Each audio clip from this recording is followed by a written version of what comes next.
إلا ما علمتنا إنك أنت العليم الحكيم ولا حول ولا قوة إلا بالله العلي العظيم. رضينا بالله ربا وبالإسلام دينا وبمحمد نبيا ورسولا. اللهم أعنا على ذكرك وشكرك وحسن عبادتك. ربي يسر ولا تعسر فإن التيسير عليك يسير ربي تمم بالخير. الحمد لله nawaitu i'tikaf fi hadza masjid sunnatan lillahi ta'ala. Syukur pada Allah Subhanahu wa taala. Hari ini kita meneruskan kuliah tazkirah ringkas berkaitan dengan sirah para nabi dan para rasul sepanjang bulan Ramadan, dan insya-Allah hari ini kita akan lihat seorang rasul yang namanya tidak disebutkan banyak di dalam Al-Quran. Rasul ini dalam Al-Quran Allah sebut dia sebanyak 4 kali sahaja. Subuh pun 4 kali. Tapi kisah berkaitan dengan Rasul ini sangat hebat. Mana-mana yang diuji oleh Allah Subhanahu wa taala, bila lihat tentang kisah sirah Nabi dan Rasul ini, maka kita dapat iktibar yang sangat besar. Apa dia tuan-tuan? Seorang Nabi, iaitu Nabi Ayub. Nabi Ayub ini, kisah dia ini merupakan satu kisah yang sangat di luar akal. Apabila ujian yang menimpa Nabi Ayub ini, apa yang berlaku tuan-tuan? Kisah ibadah Nabi Ayub ini tersebar luas di penduduk langit, di mana malaikat berbual sesama mereka menceritakan tentang sikap makhluk Allah yang bernama manusia. Siapa dia? Dia adalah Ayub. Aku tidak pernah melihat manusia yang lebih baik daripada Ayub. Bayangkan tuan-tuan, penduduk langit iaitu para malaikat sembang sesama mereka, ceritakan tentang kelebihan Nabi Ayub ini, yang mana dia kata sesungguhnya dia tak pernah nampak manusia yang lebih baik lagi daripada Nabi Ayub. Ni'mal abdi, iaitu seorang hamba yang sangat baik dan taat kepada perintah Allah. Siapa Nabi Ayub ini? Dia adalah cucu Nabi Ibrahim, jalur keturunan Ishak. Mana ada Ishak, ada anak Yakub. Selain daripada Yakub, dia ada seorang anak nama Aish. Aish itulah turun daripada dia akan lahir seorang Nabi, iaitu Ayub. Nampak, kita dah nampak dah jalur keturunan dia daripada Nabi Ibrahim, kemudian Nabi Ishak. Ishak ada anak Yakub dan juga Aish. Daripada Aish inilah turun jalur keturunannya itu melahirkan, iaitu seorang Rasul yang bernama Nabi Ayub. Nabi Ayub ini riwayat menyebutkan bahawa sesungguhnya dia tinggal di Haran. Haran ini apa? Satu wilayah Syam. Syam hari ini kita sebut Syria, tuan-tuan. Kalau dahulu Syam ini dia merujuk Lebanon, Palestin, Yaman, satu sekelompok negara-negara itu kita panggil dia dengan Syam. Datang penjajah Perancis dan sebagainya, dia kerat-keratkan peta dunia ni, bahagikan negara-negara Arab ini pada banyak kedudukan. Maksudnya banyak dikecil-kecilkan menjadi negara-negara kecil. Walhal dahulu mereka adalah sebuah negara yang kita panggil Syam, tuan-tuan. Nampak, banyak para nabi dan para rasul lahir ataupun pergi tinggal di mana? Di bumi Syam. Sebab itulah siapa dia? Abdullah bin Luhai ini yang bawa berhala tu, dia kata sebab itulah aku bawa agama penyembahan berhala ini, sebab aku ambil amalan ini daripada Syam. Syam ini bumi yang mana dilahirkan para nabi dan para rasul, dan banyaknya kitab-kitab Al-Quran, kitab-kitab ataupun ajaran-ajaran daripada Tuhan turun di mana? Turun di Syam. Maka tidak salah aku ambil ajaran tersebut. Jadi tuan-tuan, Nabi Ayub pun berasal ataupun dia duduk menetap di Haran, iaitu Syria. Merupakan orang yang kaya, satu. Merupakan ahli perniagaan, dua kelebihan dia. Dan yang ketiga, dia merupakan pemerintah di situ. Dan dia juga merupakan orang yang banyak anak, banyak zuriat dia. Dia ada berbelas orang anak. Setiap hari dia akan tolong orang. Dia akan tolong mana-mana kaum dia yang susah, dia akan pasti tolong. Maksudnya apa tuan-tuan? Yang lapar, dia akan berikan makanan. Yang tidak mempunyai pakaian, diberikan pakaian. Yang bodoh, diajar dan dipimpin. Dan yang salah pasti akan ditegur. Itulah siapa dia? Dia adalah Nabi Ayub. Jadi bila nampak banyak malaikat yang memuji Nabi Ayub ini tuan-tuan, Iblis tak puas hati. Iblis tak puas hati. Lalu dia pergi tengok sendiri, betul ke Ayub ini orang yang sebegitu? Wajarkah dia ini dipuji? Lalu Iblis datang tengok Ayub ini dalam keadaan dia orang kaya, dia boleh bersedekah dan dia taat kepada Allah Subhanahu Wa Taala. Ini susah tuan-tuan. Orang yang kaya, dia boleh taat kepada Allah dan dia tidak sombong, susah kita nak jumpa. Ada, tapi jarang nak ditemui. Selalunya orang yang kaya, dia akan apa tuan-tuan? Dia akan riak, bangga diri dan susah untuk dia nak tolong orang lain. Lagi kaya, lagi susah dia nak bawa keluar duit dia nak sedekah kepada orang.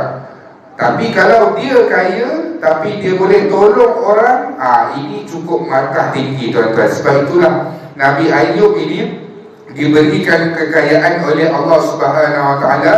Nak cerita kayanya Nabi Ayub ini, satu, dia ada puluhan ribu ternakan. Puluhan ribu ternakan tuan-tuan. Banyak tu, ribuan ternakan. Dia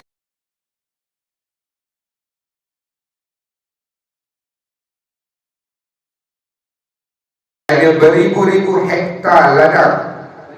Ladang dia, kemudian dia ada berpuluh pembantu di rumah dia, serta dia mempunyai anak yang ramai. Kira lengkaplah tuan-tuan. Isteri ada, anak ada, pendapatan ada, rumah ada, duit pun ada. Siapa dia? Nabi Ayub. Dan juga murah dalam nak memberi pertolongan kepada orang lain.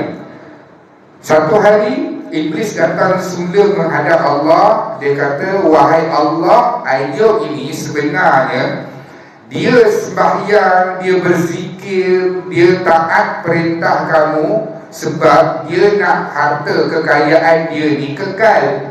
Bukan sebab dia taat, sebab kau adalah Tuhan. Sebab engkau bagi nikmat kepada dia yang melimpah ruah, maka dia takut kalau dia tidak taat kepada engkau pasti akan tarik ke semua nikmat ini. Wahai Allah. Nampak tuan-tuan? Maka Allah jawab kepada Iblis, wahai Iblis, kamu tak akan dapat sesatkan Ayub. Sesungguhnya ketaatan Ayub ini adalah ketaatan yang benar dan tidak dapat dinafikan. Lalu Iblis minta izin pada Allah, wahai Allah, izinkan aku uji Ayub. Nampak tuan-tuan?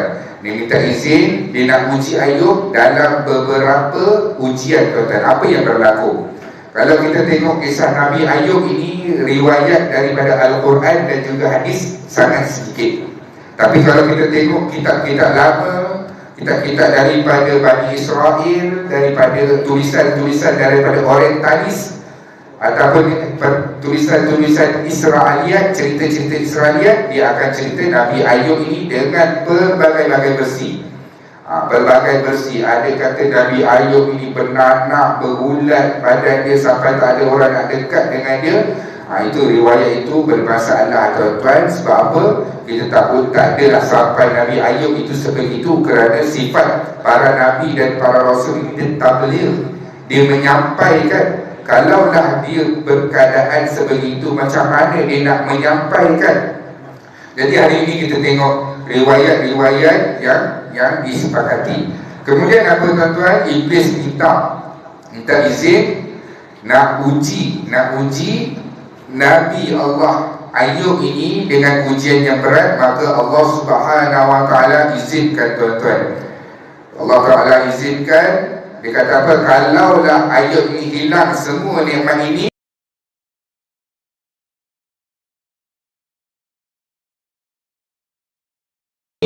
dia pasti akan lalai dan dia akan jauh daripadamu, wahai Allah. Apa yang berlaku? Satu, binatang ternakan yang kita tengok tadi berpuluh-puluh ribu tadi itu, ternakan Nabi Ayub, ekspor import daging dan sebagainya, kesemuanya mati. Bayangkan, kesemuanya mati serta merta. Ujian pertama Nabi Ayub, semua binatang ternakan itu mati. Kemudian ladang-ladang yang berhektar-hektar tadi, kesemuanya terbakar dalam masa yang singkat, tuan-tuan. Apa yang berlaku? Iblis datang menyerupai manusia, datang berjumpa dengan Ayub. Wahai Ayub, ujian ini sangat berat oleh Tuhan kamu. Mungkin Tuhan kamu tahu bahawa sesungguhnya engkau ini, wahai Ayub, tak ikhlas. Kau tak ikhlas, mesti kau ada berbuat dosa dan sebagainya. Lalu apa yang Nabi Ayub ini buat? Nabi Ayub bersyukur kepada Allah Subhanahu Wa Taala. Sesungguhnya Allah lah yang maha memberi rezeki, dan Allah lah yang maha menarik semula rezeki pemberian yang Allah bagi itu, tuan-tuan. Sebab itulah kalau kita tengok apa-apa sahaja harta kita yang kita jaga elok-elok, tapi tiba-tiba orang curi. Orang curi. Kita sayangkan selipar kita, datang surah Al-Kawthar, bawa selipar cantik, jenama krokodil ke, Thomas ke, tiba-tiba kita jaga elok, tak pernah kita letak depan rumah dalam rak. Datang masjid, tiba-tiba hilang, orang curi, tuan-tuan. Tanamkan dalam diri kita bahawa sesungguhnya Allah lah yang bagi, dan Allah boleh ambil bila-bila masa saja. Apa-apa saja, tuan-tuan. Handphone yang kita ada, ini Allah yang bagi, dan Allah boleh ambil bila-bila masa saja. Isteri kita Allah yang bagi, Allah boleh ambil bila-bila masa saja. Rumah kita Allah yang bagi, Allah boleh ambil bila-bila masa saja. Maka kita kena bersedia, kerana kesemua yang ada melekat di dalam diri kita ini, tuan-tuan, yang berada di sisi kita, semuanya atas rahmat dan kasih sayang Allah, dan Allah bagi pinjam sahaja, dan ianya tidak bersifat kekal abadi.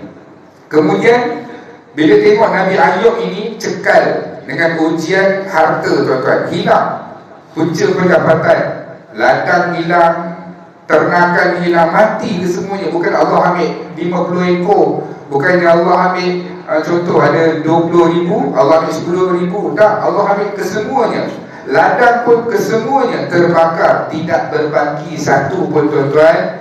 Kemudian iblis ini datang menghadap Allah. Dia kata, beginilah wahai Allah, macam ni aku nak uji lagi Ayub ini dengan satu ujian, yang mana aku nak buat dia hilang ahli keluarga dia. Allah izinkan. Kemudian pada ketika itulah anak-anak kepada Nabi Ayub ini meninggal kesemuanya, yang berbelas tadi, tuan-tuan, meninggal kesemuanya. Saya pernah tengok tsunami dekat, bukan Aceh, dekat Kedah. Wartawan temu bual dia, saya kehilangan anak sebanyak 4 orang secara terus Allah ambil, dah tak terurus dan sebagainya. Memang ujian daripada Allah, tuan-tuan. Saya pernah jumpa orang juga, seorang, dia ada anak dia baru lahir, tak cukup bulan, kemudian duduk dekat dalam mesin itulah dekat hospital tu. Kemudian beberapa lama kemudian meninggal dalam keadaan si ayah ni hari-hari termenung, pergi kerja termenung, kemudian balik rumah pun tak boleh. Sebab apa? Tengok dah siapkan dah perkakas anak tu, dah letak dah katil bayi, dah letak dah baju, dah susun cantik-cantik dah. Tak boleh tengok rumah tu, teringat anak. Baru seorang, tuan-tuan, tapi pekerjaan dia ada ke? Pekerjaan dia masih ada. Isteri dia masih ada ke? Isteri dia masih ada. Allah cuma ambil anak dia saja, tuan-tuan.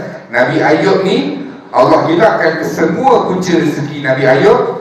Allah hilangkan wafatkan kesemua anak Nabi Ayub ini dalam keadaan semuanya mati, dalam keadaan bangunan runtuh. Maksudnya anak Nabi Ayub ini tertimbus di dalam runtuhan. Maka iblis yang berupa dengan manusia tadi jumpa Nabi Ayub, dia kata apa? Lihat, Allah memang murka kepada kamu, tengok Allah ambil anak-anak kamu. Lalu Nabi Ayub kata, inna lillah, sesungguhnya yang mana yang Allah beri, daripada mana dia datang, dan daripada situlah dia dikembalikan. Maknanya Nabi Ayub redha dalam keadaan walaupun dia bersedih luaran. Sebab apa? Nabi Ayub ini juga adalah manusia. Macam Rasulullah kata, innama ana basyarun mislukum, aku juga manusia macam kalian. Kalau aku tak makan, aku lapar. Kalau aku ini dihunus dengan pisau, aku akan berdarah. Dan kalau aku tak tidur, aku mengantuk. Itulah para Nabi dan para Rasul. Maka begitu jugalah Nabi Ayub, dia bersedih dalam keadaan dia menangis, tapi dalam jiwa dia sangat kuat, menyerahkan kesemuanya itu adalah kehendak Allah Subhanahu Wa Taala. Kemudian apa yang berlaku, tuan-tuan? Nabi Ayub dalam keadaan cekal sebegitu, akhirnya Allah Subhanahu Wa Taala uji lagi satu dengan ujian. Apa dia? Nabi Ayub ini diberikan sakit, demam, kadang-kadang batuk, kadang-kadang Nabi Ayub ini dia sakit kulit, macam-macam. Sampai satu tahap dalam riwayat bagi tahu Nabi Ayub tak boleh bergerak, terlantar dalam keadaan ketika itu dua orang pembantu Nabi Ayub yang jaga Nabi Ayub ini sudah mempersoalkan. Dia kata, bukankah Ayub ini Nabi? Bukankah Ayub ini Nabi? Dia dekat dengan Allah. Kenapa Allah uji dia dengan ujian yang begini? Adakah dia melakukan dosa kepada Allah? Adakah Ayub ini ada buat satu kesalahan yang Allah nak azab dia? Dia Nabi, kenapa tak minta dengan Allah supaya Allah hilangkan kesemua bala yang datang ke atas dia? Lalu kedua-dua orang ini saling bersoal jawab sehingga menyebarkan fitnah kepada Nabi Ayub. Sedangkan sebenarnya Allah nak uji Nabi Ayub sahaja. Apa yang berlaku, tuan-tuan? Ketika itulah iblis tengok Ayub ini masih lagi tenang, walaupun dia tak boleh bergerak, tuan-tuan, terlantar. Nabi Ayub tetap berzikir, bermunajat kepada Allah. Mulut Nabi Ayub tak berhenti-henti menyebut Allah, Allah. Kita pun kalau sakit sebut juga Allah, Allah. Aku seorang je yang dalam kota Seri Emas ni kena gaut. Sebagai contoh, kita sebut juga Allah, ya Allah, akulah juga time-time macam ni demam, kena COVID. Sebagai contoh, dalam banyak-banyak kota Seri Emas, banyak laman ni, aku juga yang kena COVID. Dah 2 kali kena COVID. Kenapa jiran aku tak kena COVID? Kita pun sebut Allah, tapi kita mempertikaikan, mempersoalkan apa yang Allah berikan. Dalam keadaan Nabi Ayub diuji dengan begitu, tuan-tuan, mulut dan Nabi Ayub ini tidak berhenti berzikir mengingati Allah Subhanahu Wa Taala. Dan akhirnya iblis ini mula mempersoalkan diri dia. Dia kata, macam mana aku nak buat ni dengan Ayub ni? Lalu datang syaitan, pembantu iblis tadi, kata apa? Bukankah engkau pernah menyesatkan Adam daripada dalam syurga? Engkau berjaya keluarkan Adam daripada syurga, duduk di atas muka bumi Allah ini. Gunakan helak itu. Maksudnya apa, tuan-tuan? Iblis cuba mendekati isteri Nabi Ayub. Dibisikkan kepada isteri Nabi Ayub tentang kenangan-kenangan dahulu. Dulu orang kaya, dulu adalah pemerintah, dulu banyak duit, nak pergi mana-mana pun boleh. Sekarang anak pun tak ada, pendapatan tak ada. Sehingga ada satu riwayat bagi tahu, saya tak pasti riwayat ini lemah ke dan sebagainya, cuma riwayat itu bagi tahu isteri Nabi Ayub ini menjual rambut dia untuk nak mendapatkan duit dan untuk dibelikan makanan. Jual rambut, tuan-tuan. Saya tak tahu syariat zaman dahulu bagaimana, tapi ada riwayatnya cerita sebegitulah. Kemudian apa yang berlaku waktu Nabi Ayub dalam keadaan kesakitan itulah, Akhirnya isteri dia dah tak berpuas hati. Timbul di dalam hati isteri dia nak mempersoalkan kepada Nabi Ayub. Dia tanya kepada Nabi Ayub, wahai Ayub, simple je soalan dia tanya, wahai Ayub, sampai bila macam ni? Nampak? Dalam keadaan dia jaga Nabi Ayub, dalam keadaan harta dah tak ada, kerja dah tak ada, sakit, terlantar dan sebagainya. Tanya dengan Nabi Ayub, sampai macam mana ni wahai Ayub? Sampai banyak mana Tuhan kamu nak menyiksa kamu wahai Ayub? Sampai bila kamu nak menghadapi macam ni wahai Ayub? Dan ketika itulah Nabi Ayub di dalam hatinya terdetik bahawa sesungguhnya kalau aku dah sihat, aku nak sebat isteri aku ni sebanyak 100 kali. Nampak tuan-tuan? Kemudian apa yang berlaku? Akhirnya isteri Nabi Ayub ni kata dekat Nabi Ayub, wahai Ayub, wahai abang, engkau adalah kekasih Allah, kau adalah pesuruh Allah dan engkau sangat rapat dengan Allah, yakni Tuhan sekalian alam. Mintalah dengan Allah supaya Allah tarik azab ini, tarik kedukaan ini, supaya dikembalikan kamu menjadi sihat. Lalu ketika itulah Nabi Ayub ajar kita semua, tuan-tuan. Hari ini kita dapat satu pengajaran daripada Nabi Ayub. Nabi Ayub tanya dengan isteri dia, wahai isteriku, berapa lama Allah berikan kesenangan kepada kita? Isteri dia duduk kejap, fikir, 80 tahun wahai abang. Nampak? 80 tahun Allah bagi kita senang. Sikit pun Allah tak uji kita. Hidup kita senang lenang 80 tahun. Anak kita ramai. Allah uji kita berapa lama? Dia kira-kira, duduk kejap dia kira-kira. Allah uji 7 tahun. Wahai isteriku, aku malu. Aku malu nak minta dengan Tuhanku untuk dihapuskan semua ujian-ujian ini. Nampak tuan-tuan? 80 tahun. Baru 7 tahun Nabi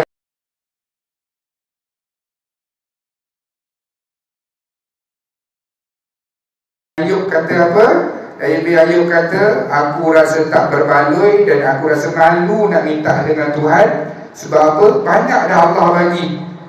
Kalau nak minta pun mestilah dalam 81 tahun, lebih setahun baru nak minta dengan Allah. Dan pada ketika itulah isteri dia mula meninggalkan dia. Dalam keadaan itulah Allah Subhanahu Wa Taala lihat bahawa Nabi Ayub ini lulus dengan ujian yang telah diberikan kepada beliau, tuan-tuan. Susah ujian itu, tuan-tuan. Bukannya lepas dah kehilangan harta dan punca pendapatan, bukan selepas setahun, 2 tahun, tuan-tuan. Rentetan ujian itu satu, dia macam orang kata sudah jatuh ditimpa tangga. Lepas Allah dah hilangkan semua harta, binatang ternakan mati kesemuanya, ladang-ladang semua terbakar. Allah bagi apa pula? Allah matikan ke semua anak-anak Nabi Ayub. Lepas Allah dah matikan ke semua anak Nabi Ayub, Allah sakitkan Nabi Ayub sampai Nabi Ayub dah hilang kawan dan sebagainya. Dan isterinya pun mempersoalkan Nabi Ayub. Dan ketika itulah kemuncak apabila isteri dia minta, wahai Ayub, berdoalah pada Allah, wahai isteriku, aku malu nak minta dengan Tuhanku. Aku baru diuji 7 tahun, Allah bagi nikmat 80 tahun, tuan-tuan. 80 tahun Nabi Ayub tak minta juga pada Allah Subhanahu Wa Taala. Cuma dalam satu riwayat Nabi Ayub berdoa, wahai Allah, aku sakit. Sesungguhnya Engkau Maha Pengasih lagi Maha Penyayang. Tak minta juga tu. Dalam doa ni kan, ya Allah, aku sakit. Nabi Ayub kata, aku sakit ya Allah. Sesungguhnya Engkau Maha Pengasih dan Maha Penyayang. Sepatutnya Nabi Ayub doa, ya Allah, hilangkanlah kesakitan ini, angkatlah kesakitan aku ini, sembuhkanlah aku ya Allah. Itu ayat yang sepatutnya diucapkan Nabi Ayub. Tapi Nabi Ayub tak ucap juga perkataan itu. Nabi Ayub cuma cakap, sesungguhnya Engkau wahai Allah Maha Pengasih dan Maha Penyayang. Selesai, tuan-tuan. Kemudian apa yang berlaku? Allah Subhanahu Wa Taala yang Maha Mengasihani memberikan pertolongan. Allah rakamkan dalam Al-Quran, hadza mughtasalun baridun wa syarab. Dalam Al-Quran Allah bagi tahu bahawa sesungguhnya wahai Ayub, hentakkan kaki kamu. Kita berpelik, kalau Allah nak tolong je lah, kenapa nak kena hentak kaki? Nampak tuan-tuan, dalam keadaan itu Allah ajar kita kena usaha. Allah boleh bagi, tapi Allah nak tengok usaha Nabi Ayub. Wahai Ayub, hentakkan kaki kamu. Maka ketika itulah Nabi Ayub hentakkan kaki dia, maka terpancarlah air daripada perut bumi. Yang ketika itu Allah kata, mandilah wahai Ayub dengan air ini, dan minumlah wahai Ayub dengan air ini, tuan-tuan. Sebab tu kita tengok dalam perubatan ada dua tiga jenis rawatan.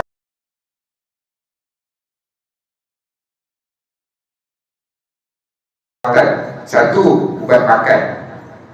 Ayub, minumlah air ini. Dua, sapu, mandi, tuan-tuan. Ada ubat yang perlu kita sapu.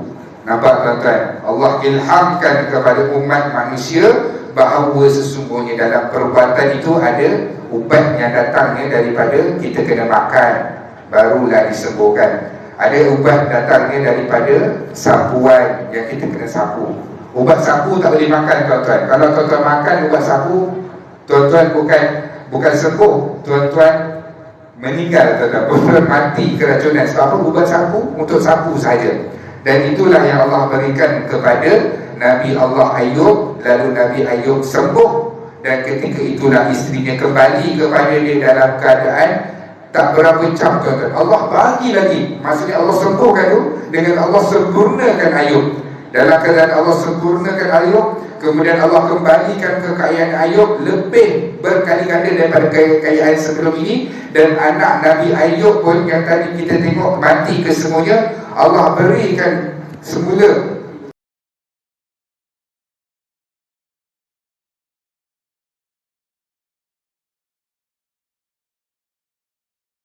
anak tersebut daripada perkahwinan Nabi Ayub tadi tu dengan anak yang lebih lagi daripada anak yang sebelum ni, tuan-tuan. Nampak berkat kesabaran Nabi Ayub, Allah berikan ganjaran yang melimpah ruah, tuan-tuan. Apa yang kita dapat belajar di sini, tuan-tuan, kita tengok kalau kita sabar, Allah bagi. Dalam suatu keadaan kalau kita sabar, Allah tak bagi juga, tuan-tuan, tak apa. Sabar, tuan-tuan, kerana apa? Di dunia ini bukan semata di dunia saja. Dunia bukan apa, akhirat.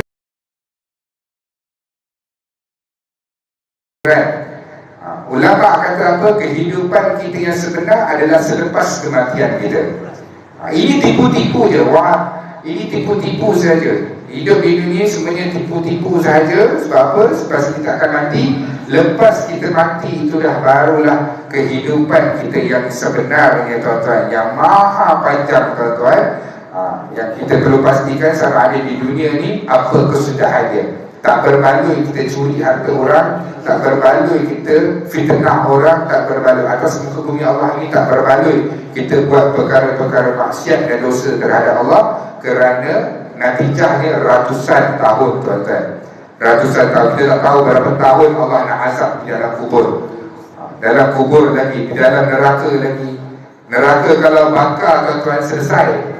Macam kita tengok kambing bakar tu, bakar selesai. Dalam neraka tu, kullama nanijat juluduhum badalnahum juludan ghairaha liyadhuqul azab. Setiap kali kita dah hancur, musnah tubuh badan kita, Allah gantikan balik tubuh yang baru. Rasa balik, hancur, elok balik, rasa lagi. Sampai bila, tuan-tuan? Wallahu a'lam. Jadi sekadar itu dulu yang baik datang dari Allah. Dalam adalah kelemahan saya sendiri.